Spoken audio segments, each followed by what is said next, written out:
14 minutes before 5 o'clock, Rick Noby along with Todd Epps, Steve Brown, President and CEO of the University of South Dakota Foundation, is our guest. Steve, you were talking about trying to bring excellence with this additional money that you raise for the foundation, whether it's for scholarships or for research or for facilities or whatnot, and then hoping that the legislature doesn't take money away since you're successful. Do they get that message in Pierre? Color me skeptical. I think at this point, the percentage of the dollars that we're bringing in through private support as part of a percentage of the total university budget is still so small that I don't think that that's on their radar screen at this point. I think as we continue to have more and more success and continue over the course of time to have a successful campaign after successful campaign, then I think it will be a bigger challenge. But I think right now the percentage is such that it's probably not that critical. Now, Indiana, there's at least two really good public institutions of higher learning. There's Purdue and the University of Indiana. I suppose Indiana State, you don't hear as much about them anymore since Larry Bird graduated. And I was there. He was there. I attended ISU, actually, yes. Yeah, he was actually Larry Bird's ball boy. I don't know if you knew. When he was practicing, Steve was the guy throwing the ball back to him. So you have two major Big Ten universities that are very well known, not just for athletics, but for scholarship and research and everything else. Plus some really good private colleges in Indiana. Butler, Xavier, Valpo. And there is that school up north, that Notre Dame. That small little Catholic school right up there.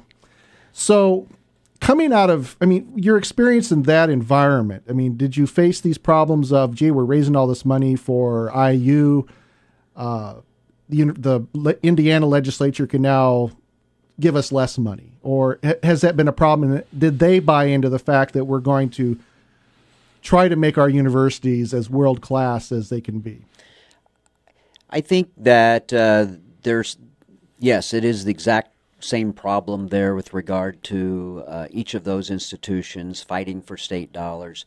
And where also gets lost in the mix then is what's happened with the increase of tuition over the course of the last decade or so. And I think sometimes that's what's gotten lost in that debate, both the public debate as well as through private support that's coming into institutions like the Big Ten schools. But still what's happened has been the increase in tuition. So increase in tuition, the public sees that, and then their outcry is about that issue, and it's kind of everyone looks at and blames the higher ed institution on not managing their money well, or why are our tuitions going up, without really the dialogue shifting to, is it a public institution and therefore shouldn't it be state funded? The conference I just referenced that was just returning from, the president of San Francisco State made a fascinating comment. I thought he said that our institution has gone from state funded to state owned. And so, again, it's a challenge nationally on, what is the role of the public in higher ed for their state these days, and it's changed very dramatically. We're going to take a short break. When we come back, I want you to think about some of the more unique donations, the unique deals that people have come forth. And we don't need names or dollar amounts, but just some of the stuff, because I would assume that there would be some alumni out there and others that say, I will give you this if you do this, or whatever. And we'd like to talk about that a little bit. We'll be back with Steve Brown. This is Viewpoint University on 1140 KSOO.